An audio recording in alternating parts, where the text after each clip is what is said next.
Okay, so today we're diving into Psalm chapter 19, and almost immediately, this psalm hits you with something pretty unexpected, wouldn't you say? Oh, definitely. Yeah, it starts right out talking about, well, the universe itself. The heavens, the skies. Right, and it describes them like they're actually, communicating something vital. It's fascinating. It says, "The heavens declare the glory of God. The skies proclaim the work of his hands." Okay, makes sense. But then it gets even more specific. Yeah, this is the bit. Day after day they pour forth speech. Night after night they display knowledge. Speech. Knowledge. How does the sky do that? Well, that's really the first big insight here, isn't it? It presents the whole cosmos as this kind of constant, ongoing broadcast, Yeah. but nonverbal. Nonverbal. Yeah, the text is clear. There is no speech or language where their voice is not heard. Okay. Their voice goes out into all the earth. So it's not like hearing actual words in English or Spanish or anything. Yeah. It's more like a reality or maybe a pattern that's just undeniable, always on, for everyone to see. Exactly that. Think about the example it uses, the sun. Yeah, the sun. It paints this picture of the sun as like this powerful runner doing its lap across the sky. You can't escape it. Nothing is hidden from its heat. Right. So that sheer power, that order, the vastness of it all, that's the voice or the speech the psalm is talking about. It's a kind of knowledge available everywhere to every single person, no dictionary needed. Wow.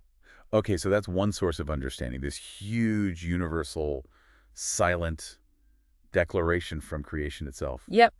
But the psalm doesn't just leave us stargazing. No, it takes a sharp turn, doesn't it? A really dramatic shift. Yeah. It zooms right in from the, infinite universe to something completely different. Something much more specific. The law of the Lord. And this feels like the second key insight, this other source of knowledge, but it sounds totally different from the cosmos. Completely different characteristics. The language here is, well, it's just as strong, but really personal. Personal, yeah.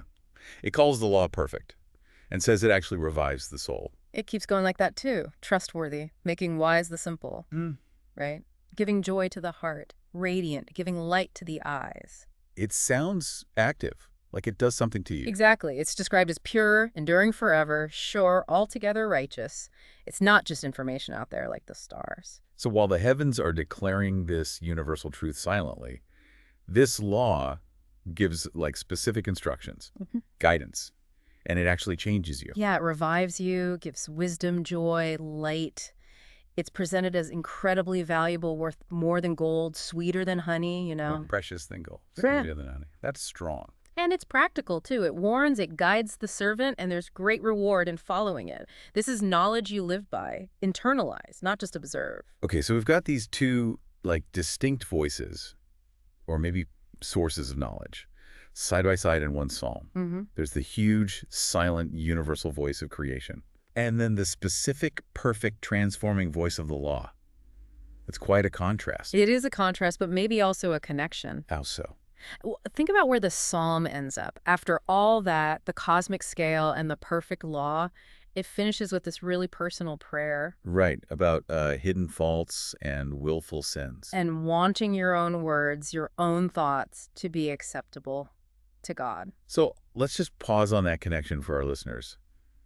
Think about that journey the psalm takes you on. Yeah. From the immense silent truth declared by the universe to the detailed life-changing guidance of the law, all the way down to this intensely personal plea about our own inner flaws and the desire for our deepest self to be okay, to be acceptable. What does that whole arc, that contrast and connection suggest to you about, well, where we find real understanding or wisdom, maybe even forgiveness or redemption? It definitely leaves you with something profound to think about, doesn't it? Yeah. Where does that deep knowledge truly come from, and how does it relate to our inner lives?